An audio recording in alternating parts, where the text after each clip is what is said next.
Bonjour et bienvenue dans ce test de la plateforme Mosalingua Premium.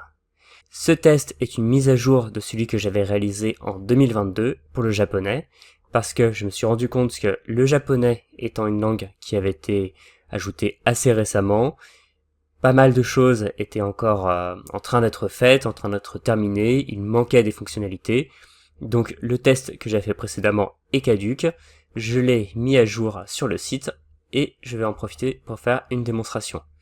Donc vous pouvez voir cette démonstration comme une extension de la mise à jour du test que j'ai fait sur Gambare. Je vous mets le lien dans la description. Alors, Mosalingua, de quoi s'agit-il? Il s'agit d'une plateforme d'apprentissage des langues en ligne qui est disponible sur navigateur et sur mobile. Elle permet d'apprendre jusqu'à 11 langues que vous voyez ici, et le japonais est sorti en 2022. On va se concentrer uniquement sur le japonais et sur les fonctionnalités qui sont disponibles pour cette langue. Alors, avant toute chose, Mosalingua c'est une plateforme d'apprentissage du vocabulaire. À l'origine, dans les années 2010, il s'agissait d'une plateforme mobile pour apprendre des langues. Donc il y avait une appli qui après s'est développée pour devenir un écosystème web à toutes les langues. Mais le cœur de l'apprentissage, ça reste le vocabulaire, grâce au système qu'ils appellent Mosa Learning. On va voir de quoi il s'agit. Si vous connaissez Anki, vous connaissez par exemple le principe de répétition espacée. Donc la répétition espacée fonctionne sur une idée, c'est que plus vous allez avoir besoin de réviser un mot, plus il vous sera servi, et moins vous en aurez besoin, c'est-à-dire plus vous le connaissez, moins vous le verrez revenir. Donc ça c'est très intéressant parce que au lieu de simplement relire des listes de vocabulaire, ça a deux intérêts. Tout d'abord, vous apprenez en priorité le vocabulaire dont vous avez besoin, que vous avez besoin de réviser, et ensuite, tous les mots ne sont pas traités de la même manière, et vous allez pouvoir mettre l'accent sur vos points faibles et laisser un peu de côté vos points plus forts. Donc, comment ça se passe? Pour apprendre des mots, on lance l'application et on a une liste de 5 mots. Vous pouvez d'ailleurs choisir les mots, par exemple changer de niveau, changer de carte, ajouter plus de mots. Je vous conseille de faire plutôt des sessions de 5 cartes, c'est beaucoup plus intéressant. Et à chaque fois, vous allez apprendre de nouveaux mots. Donc, je ne vais pas forcément tout vous montrer parce que ça prend un peu de temps, mais le principe est le suivant. Vous sélectionnez vos cartes, donc soit celles que l'application vous propose, soit des cartes que vous avez créées, on va y revenir, des cartes que vous avez sélectionnées, parce que vous pouvez choisir finement le vocabulaire à apprendre. Ensuite, vous allez avoir un travail de mémorisation, vous allez entendre les cartes, ensuite vous allez les écrire, et à la fin, vous allez vous auto-évaluer. Donc on va lancer une session. Community. Voilà, là, vous allez simplement entendre les mots. Community. Vous retournez la carte, et on voit le mot écrit en katakana, avec aussi une phrase d'exemple que vous pouvez faire lire par une voix de synthèse. Une petite critique d'ailleurs, j'en profite, à chaque fois il y a une transcription en hiragana qui a du sens pour les mots écrits en kanji. Là il s'agit d'un mot d'origine anglaise écrit en katakana, donc la transcription a peu d'intérêt. Bon, c'est une petite critique parce que ça ne va pas forcément vous gêner, mais on verra que c'est quand même Kinyu. plus intéressant, voilà, pour un mot kinyu, la finance, d'avoir la transcription en hiragana plutôt que pour un mot d'abord écrit en katakana. Donc là, vu que la phrase est plus courte, je peux la faire lire. 私は助けが必要です。金融のことは何も知りません。 Donc, les enregistrements sont réalisés par une locutrice native du japonais pour les mots eux-mêmes. Pour les phrases, il s'agit d'enregistrements de voix de synthèse qui vont quand même la faire. Donc on continue. Challenge. Donc là vous voyez le mot écrit en katakana avec la transcription en hiragana qui ne sert à rien, mais ce n'est pas très grave. Vous pouvez bien sûr réécouter le mot. Challenge. それにもかかわらず。 Voilà, là on a des mots et des expressions. Une expression entière avec une phrase d'exemple. 市民。 Et on continue. Donc après avoir vu les mots et surtout les avoir entendus, ça c'est très intéressant parce que au lieu d'avoir un apprentissage totalement silencieux, vous allez avoir un apprentissage avec l'audio et comme ça vous aurez une bonne prononciation, une bonne compréhension oral d'emblée, on fait le travail de mémorisation. 金融、 Donc là, vous voyez si vous avez retenu les mots. コミュニティ、チャレンジ、市民。それにもかかわらず、 Et ensuite, il faut passer à une phase d'écriture.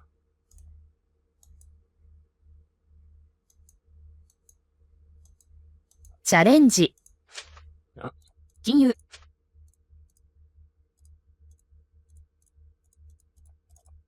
コミュニティ、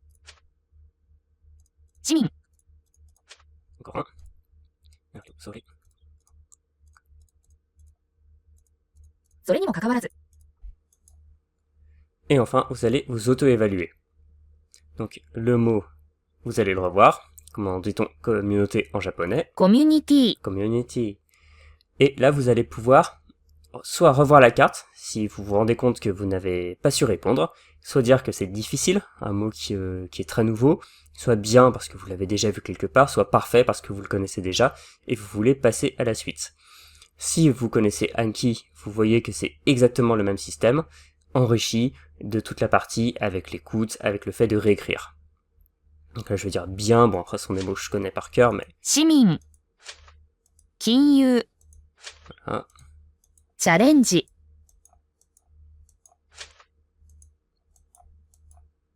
それにもかかわらず、 Par exemple, je vais demander à revoir, parce que je n'ai pas forcément それにもかかわらず、 Donc là, vous voyez, vous avez la possibilité de revoir une carte. Donc là, si vous avez dit revoir, vous allez mettre difficile, et vous allez pouvoir revoir la carte plus tard. Donc, vous voyez le principe de Mosalingua. Alors, j'ai pas forcément appris beaucoup de cartes sur Mosalingua japonais. La raison est simple, c'est que ça fait quand même pas mal de temps que j'apprends le japonais, et j'ai déjà mes habitudes sur d'autres applications, dont Anki. J'ai créé vraiment un système spécialement pour moi.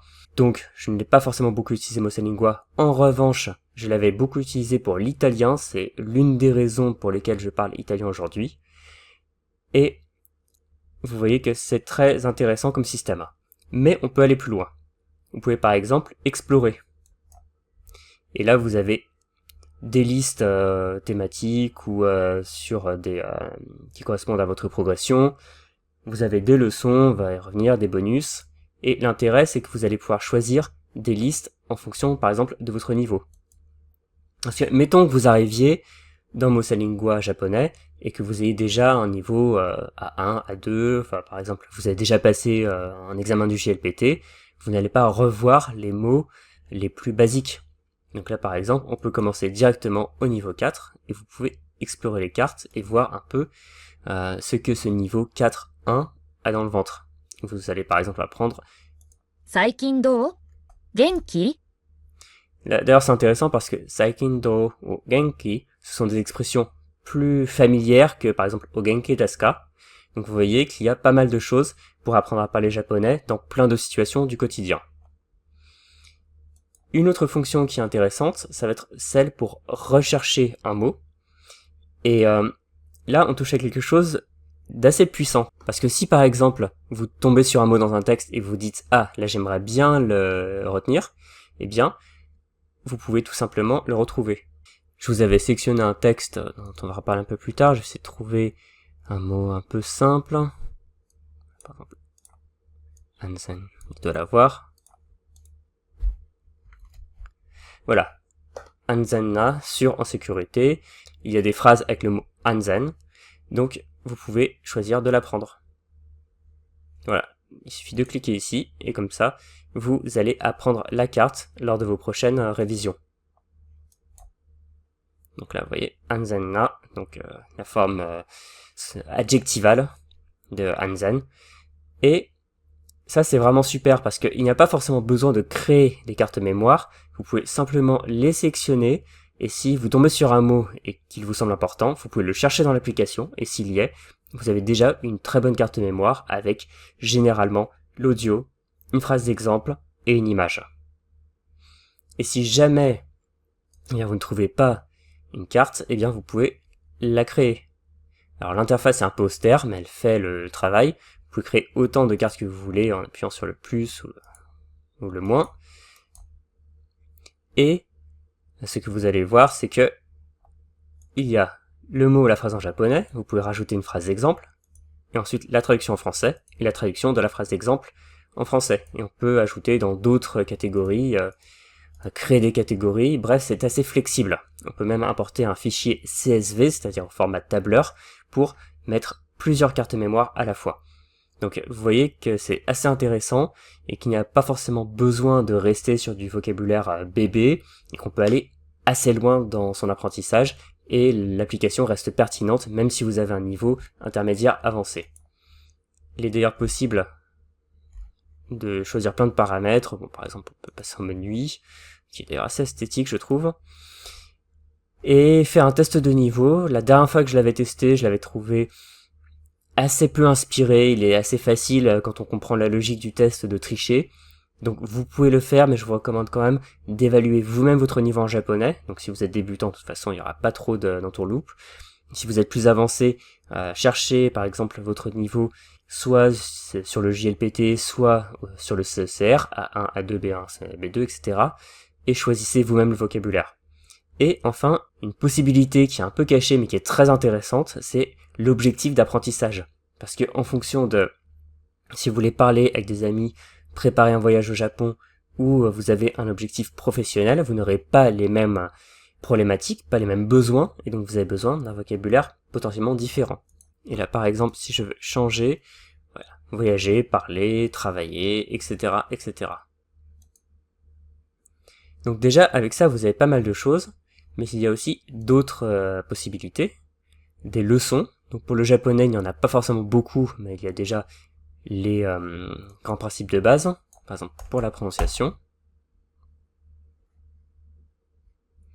Voilà, introduction à la prononciation japonaise, hiragana, katakana, les sons à connaître. Voilà, il y a quand même pas mal de choses. Et l'intérêt pour vous, c'est que vous avez d'une part des leçons. Vous allez avoir des explications très classiques mais bien faites. Et en plus, Mosa Lingua a eu la bonne idée d'étendre son système Mosa Learning, c'est-à-dire les cartes mémoire de répétition espacée, aux leçons. Et par exemple, vous allez pouvoir apprendre les cartes de la leçon. Par exemple, sayonara, apprendre gakko, aoi. Donc toutes les phrases d'exemple, les mots intéressants dans les leçons, vous pouvez les apprendre par cœur. Donc ça permet de prolonger et de rajouter encore de l'intérêt aux leçons. Ensuite viennent les ressources pour pratiquer l'immersion. Il y a par exemple des textes de niveau A1, A2, B1, B2, et vous allez pouvoir pratiquer les lectures en japonais. Donc, par exemple, si vous êtes débutant, vous allez faire plutôt les textes A1, mais il y en a d'autres. Il y a quand même une petite sélection qui est assez intéressante pour faire le lien vers des ressources plus engagées par la suite. Avec du texte en japonais, on peut l'écouter. Konnichiwa. Watashi no namae wa Yuki desu. Voilà, enregistré par une locutrice du japonais.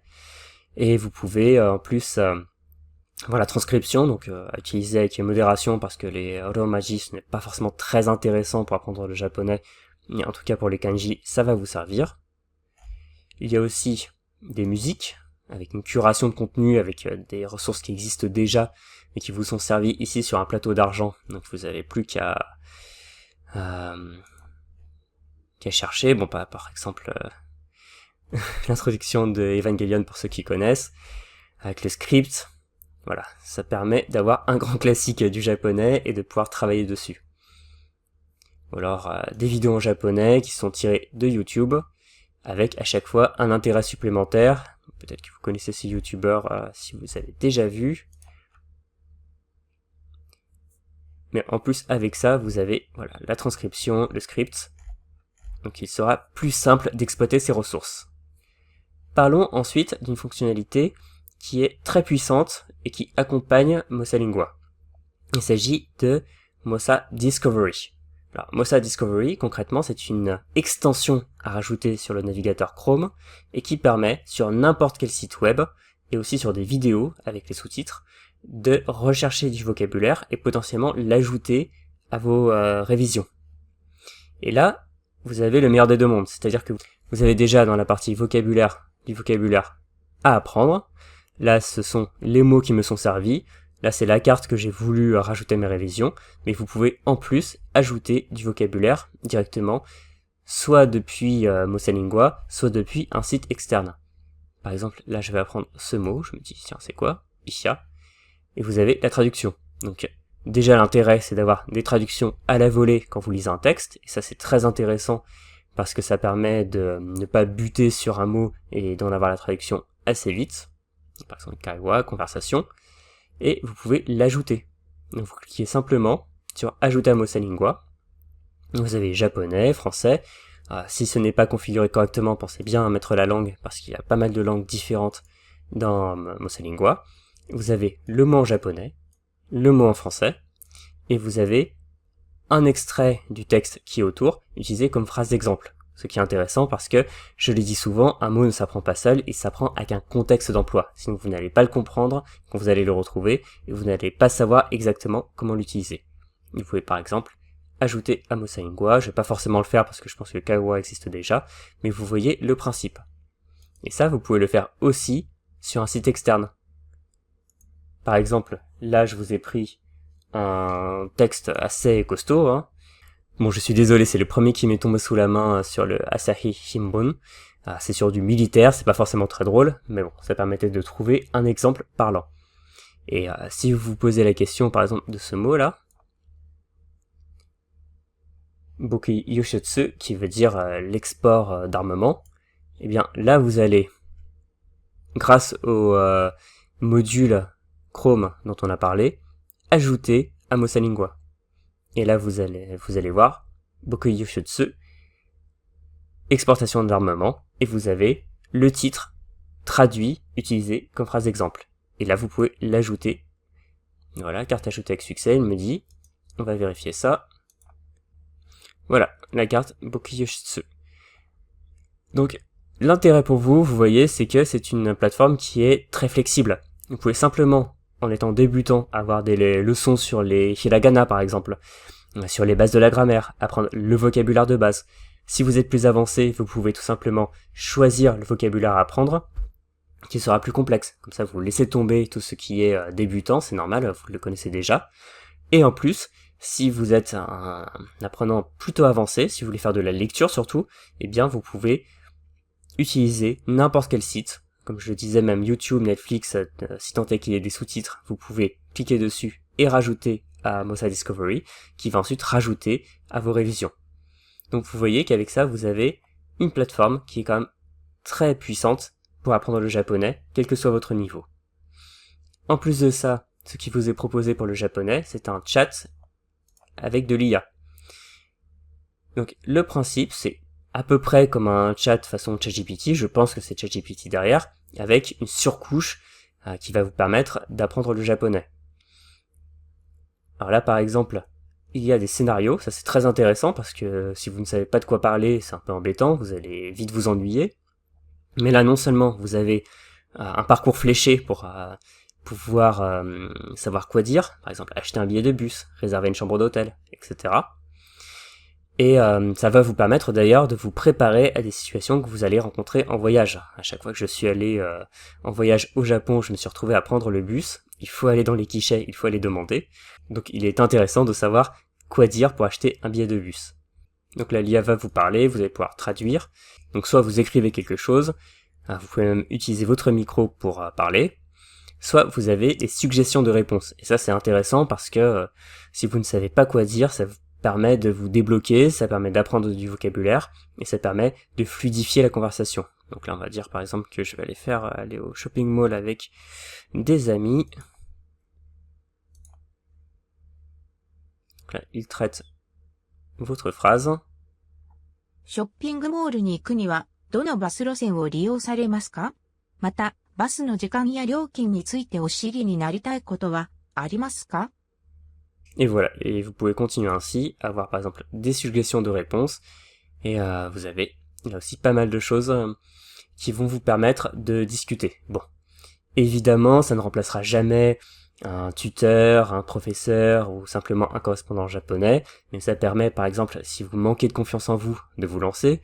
Si vous êtes débutant, vous n'osez pas encore trop parler, vous avez peur de ne pas savoir quoi dire, ça permet là aussi de vous préparer dans un cadre un peu serein.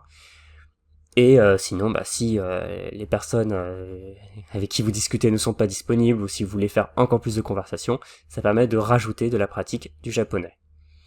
Sachez qu'il y a un système de crédit, parce que Mosalingua fonctionne avec un abonnement qui vous permet de manière illimitée, une fois que vous avez payé pour l'année ou pour le mois, d'apprendre jusqu'à 11 langues, vraiment autant que vous voulez, mais l'IA consomme des crédits qu'il faudra recharger en achetant des crédits. Donc ce n'est pas très cher, mais pensez que ça implique quand même un petit budget qu'il faudra prévoir en plus. En définitive, Mosalingua Premium est une superbe ressource pour apprendre le japonais, parce que on évite de tomber dans des trucs qui sont un peu trop bidouilleurs comme Anki. Moi personnellement j'aime beaucoup Anki, j'ai rajouté des greffons dessus, je l'ai personnalisé, mais il faut avouer que par exemple dès que la version d'Anki est mise à jour, certains greffons ne sont plus compatibles, parfois le développeur a cessé de travailler dessus, c'est une vraie galère, alors que là vous avez une solution intégrée qui regroupe toutes les fonctionnalités et vous n'avez pas à vous poser de questions. Et ça évite de tomber dans le travers des ressources pour débutants qui sont vraiment très bébés, où vous allez apprendre quelques phrases et au bout d'un moment vous allez vous sentir limité parce que ce n'est pas pensé pour les apprenants de niveau intermédiaire à avancé. Et là par exemple, si vous avez déjà un bon bagage en japonais, ça va permettre quand même de continuer à pratiquer, par exemple en apprenant du vocabulaire avancé que vous ne connaissiez pas, ou simplement en rajoutant du vocabulaire que vous voyez. Là par exemple j'ai pris un article qui est quand même assez costaud dans la presse japonaise, et Mosalingua va tout à fait vous permettre de traiter ce genre d'activité, ce genre de ressources pour continuer à apprendre le japonais. Pour vous inscrire, comme je disais plus tôt, il y a un abonnement qui va être soit mensuel, soit annuel. En tout cas, l'abonnement annuel coûte 59 € par an. C'est payant, certes, mais c'est relativement mesuré par rapport à tous les services que ça va vous rendre, surtout d'ailleurs si vous apprenez d'autres langues, parce que, comme on l'a vu, il y a jusqu'à 11 langues disponibles.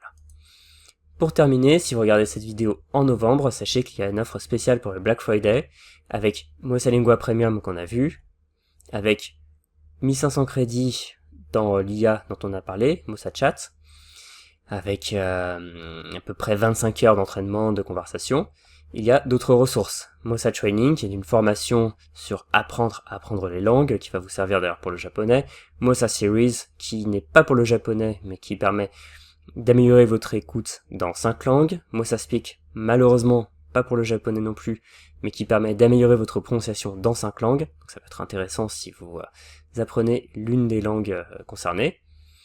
Et vous pouvez y accéder pour 99 € plus la TVA, ce qui revient à peu près 118,80 € pour la France métropolitaine, et en accès illimité. C'est-à-dire que vous récupérez Mosalingua japonais et toutes les ressources qui sont ici de manière illimitée, sauf les crédits bien sûr que vous allez dépenser.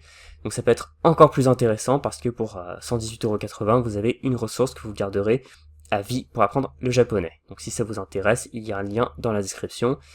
Et l'offre est en ligne jusqu'à début décembre.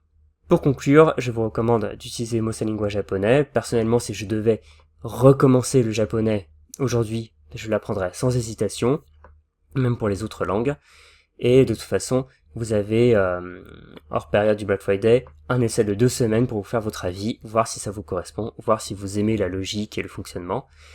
Et, encore une fois, vous avez un lien dans la description pour en savoir plus. Je vous remercie d'avoir regardé cette vidéo, je vous dis à très bientôt sur Gambarlé. Si cette vidéo vous a intéressé, pensez à laisser un j'aime, à mettre un pouce, et pensez aussi à vous abonner à la chaîne pour voir d'autres vidéos sur le japonais. À bientôt.